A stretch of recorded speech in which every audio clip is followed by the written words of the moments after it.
Bab 3. Cindy menatap Andrea dan ia tersenyum lebar. Lalu detik kemudian Cindy memeluk sahabat kecilnya itu. "Congrats babe, I so glad for you," ujarnya berbisik di telinga Andrea. Andrea mendengarkan itu tersenyum, lalu menepuk-nepuk pelan pundak Cindy. "Thanks babe, aku berdoa semoga kau dan pacarmu akan segera menyusul," jawab Andrea sambil berbisik juga di telinga Cindy. Cindy melepaskan pelukan mereka, lalu memegang kedua tangan mereka. "Aku tidak bisa segera menyusulmu. Kau tahu, pacarku melarikan diri dan lebih memilih menikah dengan orang lain," ujar Cindy membuat kening mulus Andrea berkerut. "Apa maksudmu? Kau jangan bilang kau..." "Kau benar," jawab Cindy memejamkan kedua matanya. Andrea menatapnya tajam ke arah Cindy dan itu membuat Cindy ingin melepaskan kedua tangannya dari genggaman Andrea. "Aku tahu ini bukan waktu yang tepat memberitahumu. Maaf karena telah mengacaukan mood indahmu," ujar Cindy dengan tidak enak. Andrea menghela napas lalu membawa Cindy ke dalam pelukannya. "Bukan masalah waktunya tidak tepat atau tidak. Yang terpenting kau segera cerita padaku," ujar Andrea pelan membuat Cindy menangis. Air matanya yang tadi ia tahan agar tidak jatuh sekarang pecah. Pertahanannya runtuh. "Menangislah yang banyak untuk hari ini, tapi tidak untuk besok, lusa, bahkan selanjutnya. Karena pria busuk itu tidak pantas untuk kau tangisi," ujar Andrea membuat Cindy menangis sepuasnya. Andrea membawa Cindy duduk di kursi. Setelah Cindy sudah lumayan tenang, Andrea juga mengambilkan Cindy minum, karena wanita itu tampak kehilangan suaranya karena menangis begitu banyak hari ini. "Minumlah, lalu hapus air matamu," ujar Andrea memberikan air minum dan juga kotak tisu pada Cindy. "Terima kasih," jawab Cindy dengan suara serak. Andrea menganggukkan kepalanya. Andrea tidak bisa berbuat banyak. Ia hanya bisa memberikan minum, tisu, dan menenangkan sahabatnya. Karena memang Cindy belum pernah mengenalkan kekasih Cindy kepada Andrea. Pernah Cindy ingin memperkenalkan kekasihnya, tapi Andrea tidak bisa. Giliran Andrea ada waktu luang, Andrea juga tidak bisa menemui kekasih Cindy, karena kekasih Cindy ada urusan pekerjaan. Andrea menatap dalam sahabatnya yang sedang mencoba menahan tangisnya agar tidak kembali tumpah. Menanyakan siapa pria yang telah mengkhianati Cindy sama saja membuat boom meledak. Pasalnya sekarang Cindy sudah lumayan tenang. Jika Andrea bertanya siapa pria brengsek itu, pasti tangis Cindy kembali pecah dan Andrea benci melihat itu. "Lalu, bagaimana kau akan menjalani harimu untuk kedepannya?" Akhirnya pertanyaan itulah yang meluncur murus dari mulutnya. Cindy menatap Andrea lalu tersenyum. Andrea mendesah. Ia tahu bahwa sahabatnya itu sangat berpura-pura tegar. "Aku akan menjalani hariku seperti biasanya." "Benar katamu, air mataku sudah cukup untuk hari ini. Tidak ada untuk besok, lusa, dan seterusnya. Karena menangis si pria brengsek seperti dia tidak ada gunanya. Aku berdoa semoga dia dan calon istrinya hidup dengan bahagia, dan dengan begitu aku bisa lega," jawab Cindy membuat kening Andrea berkerut. "Dasar aneh, seharusnya kau mendoakan mereka tidak bahagia. Dasar idiot," ujar Andrea pedas. "Siapa yang kau katakan idiot?" tanya Cindy menghampiri Andrea. "Kau tentu saja. Aku idiot."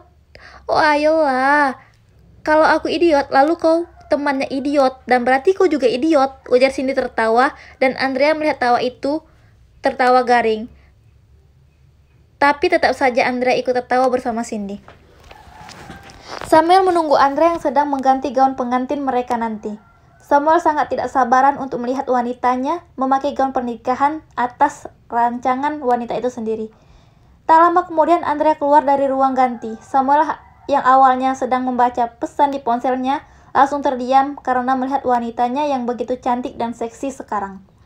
Samuel selalu bertanya-tanya, bagaimana bisa wanita ini begitu cantik dengan apapun yang ia pakai? Kau sangat begitu cantik sayang. Aku semakin tidak sabar untuk menikahimu," ujar Samuel berbisik di telinga Andrea. "Ais, aku kecewa padamu sayang," ujar Andrea menatap Samuel cemberut. "Kenapa sayang? Apa aku melakukan kesalahan?" tanya Samuel cemas. "Ya, kau melakukan kesalahan." "Katakan apa kesalahanku sayang?" "Aku sungguh minta maaf jika melakukan kesalahan," jawab Samuel dengan memelas, dan itu hampir membuat tawa Andrea meledak. "Karena hanya aku yang mencintaimu setiap harinya, dan kau tidak." Samuel menatap Andrea lembut. Bagaimana bisa Andrea berkata begitu sekarang? Sayang, apa yang kau katakan? Sudah jelas cintaku padamu semakin bertambah setiap harinya. Kau adalah yang pertama dan terakhir dalam hidupku, dan tidak ada yang lain selain dirimu, ujar Samuel membuat Andrea tersenyum lebar. Aku mencintaimu sayang, sangat bangetnya, ujar Andrea mengecup sekilas bibir Samuel, lalu kembali keluar ganti. Sayang, apa yang kau lakukan? Kau harus menyelesaikan apa yang telah kau lakukan padaku, teriak Samuel membuat Andrea terkekeh. Tanpa mereka sadari, ada seseorang yang diam-diam mengambil gambar Andrea yang sedang menggunakan gaun pengantin. Kau akan segera menjadi milikku cantik, ujar orang itu sambil mengelus wajah Andrea yang berada di dalam kameranya. Pria itu benar-benar terobsesi pada Andrea. Setelah dari butik, Samuel dan Andrea makan siang di restoran di dekat butik. Karena Andrea sangat menyukai masakan restoran itu, menurut Andrea masakan itu sangat pas di mulutnya, belum lagi masakannya hampir menyamai masakan ibunya. Sayang, panggil Andrea ketika Samuel sedang serius dengan poncernya. Sayang, panggil Andrea lagi ketika Samuel mengabaikan panggilannya. Aku sudah selesai sekarang, aku pulang duluan, ujar Andrea lagi sambil berdiri sambil mengambil tasnya, lalu bersiap untuk pergi. Samuel yang menyadari itu langsung berdiri, menahan Andrea agar tidak pergi. Maafkan aku sayang, aku bukannya ingin mengabaikanmu, tapi ini dari kantor, tentang pekerjaan yang harus aku selesaikan segera, ujar Samuel menatap lembut Andrea. Andrea menghela napas, ia mengerti kenapa Samuel tidak bisa lepas dari ponselnya.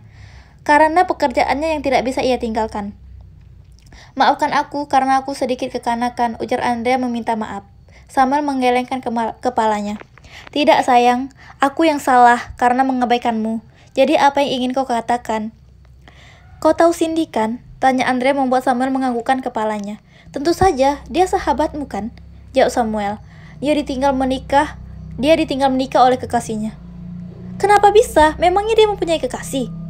Pria itu sangat brengsek sayang, ketika sedang bersenang-senang bersama Cindy. Setelah mendapatkan apa yang lebih baik, Cindy ditinggalkan.